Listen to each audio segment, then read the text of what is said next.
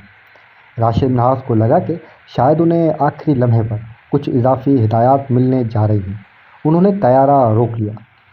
مون Glade میں مزید لکھا ہے کہ موتی کھلے ہوئے گیوپے کے ذریعے پچھلی کاکپٹ سے زبردستی اندر داخل ہوئے، طیارے کا کنٹرول چھین لیا اور اڑان بھر کے طیارے کا رخ انڈیا کی طرف کر لیا۔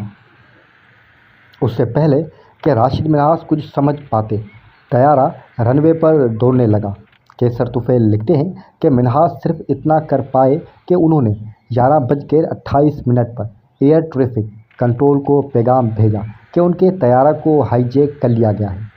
ان کے مطابق موتی نے ممکنہ طور پر راشد منہاس پر دباؤ ڈالنے کے لیے پستول کا سہارا لیا، ورنہ خطرہ دیکھتے ہی انجن کو آف بھی کیا جا سکتا تھا۔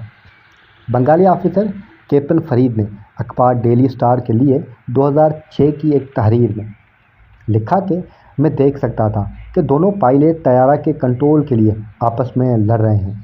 مجھے اسی وقت معلوم ہو گیا تھا کہ موتی الرحمان انڈیا جانے کی کوشش کر رہے ہیں، کیونکہ انہوں نے پیراشوٹ پہن رکھا تھا، نہ ہیلمٹ۔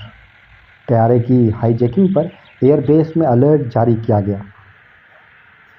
پاکستانی پائلٹ سجاد حیدر نے اپنی کتاب فلائٹ آف ڈی فلیکنگ میں لکھا ہے کہ راشد کے پاس ٹیک آف روکنے کے لیے متعدد آپشن موجود تھے، تاہم وہ ایسا نہیں کر سکے۔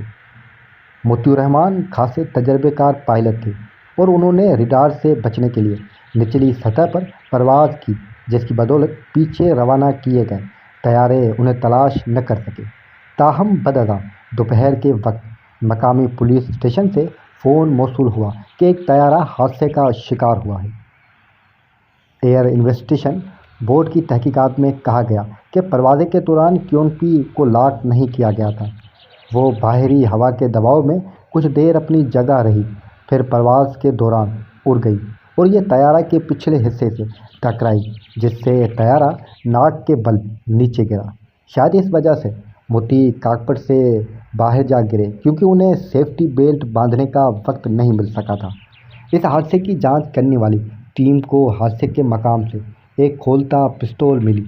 راشد منہاس کی لاش طیارے کے اندر سے ہی برآمد کی گئی۔ پاکستان حکام کا دعویٰ رہا ہے کہ راشد منہاس سے موتی الرحمان سے طیارے کے کنٹرول واپس لینے کی کوشش کی اور اس لڑائی کے دوران طیارہ انڈین سرحد کے قریب گر کر تباہ ہو گیا۔ راشد منہاس نے جان بوجھ کر طیارے کو نیچے گرایا اور ٹھٹھا کے قریب حادثہ ہوا۔ پاکستانی تفتیش کاروں نے بعد اپنی تحقیقات کے بعد بتایا کہ موتی الرحمان طیارے کے ساتھ انڈیا جانا چاہتے تھے تاکہ وہ بنگلہ دیش میں اپنے ساتھیوں کی حمایت کر سکیں۔ ایئر انویسٹیگیشن بورڈ کے سربراہ گروپ کیپٹن ظہیر حسین کا بھی ماننا تھا کہ نوجوان اور کم تجربے کار راشد منہاس کاکپٹ میں فریز ہو گئے ہوں گے۔ جب اس وقت کے فوجی صدر یحییٰ خان کو پوری کہانی سنائی گئی تو انہوں نے کہا کہ یہ لڑکا نشان حیدر سے کم کا حقدار نہیں۔ بعد میں حکومت پاکستان نے راشد منہاس کو اعلیٰ ترین فوجی اعزاز نشان حیدر سے نوازا۔ راشد منہاس PAF کے واحد رکن اور سب سے کم عمر شخص ہیں جنہیں پاکستان میں اعلیٰ ترین فوجی اعزاز نشان حیدر سے نوازا گیا۔ بنگلہ دیش کی تاریخ پر لکھنے والے مصنف رفیع عالم اپنی تحریر ان فارگیٹ ایبل ہیروز آف بنگلہ دیش میں لکھتے ہیں کہ موتی الرحمان یہ برداشت نہیں کر پا رہے تھے کہ وہ اپنی ہی سرزمین پر بطور پائلٹ بمباری کریں گے، تاہم خاندان کی طرف رکاوٹ کے باعث اس وقت جنگ آزادی میں ان کے لیے شمولیت بھی ناممکن تھی۔ رفیع العالم کے مطابق موتی الرحمان نے مغربی پاکستان کے خلاف بغاوت کے لیے خفیہ مشن کوڈ نیم بلو برڈ کا فیصلہ کیا۔ کوئی بھی ریڈر ہائی جیک کیے گئے T-33 طیارے کو ٹریک نہ کر سکا کیونکہ انہوں نے اسے بہت کم بلندی پر اڑایا۔ مطیع الرحمن اسے گجرات کی ایئر فلیٹ تک لے جانا چاہتے تھے مگر وہ اس میں ناکام رہے۔ وہ لکھتے ہیں کہ مطیع الرحمن کی لاش حادثے کے مقام کے قریب سے ملی تھی۔ رفیع العالم نے مزید لکھا کہ انہیں مسرور ایئر بیس میں 4th کلاس ملازمین کی قبرستان میں دفنایا گیا۔ ایئر فورس نے 1 ماہ کے لیے ان کی اہلیہ اور 2 بیٹوں کو قید رکھا اور 29 ستمبر 1971 کو رہا کیا۔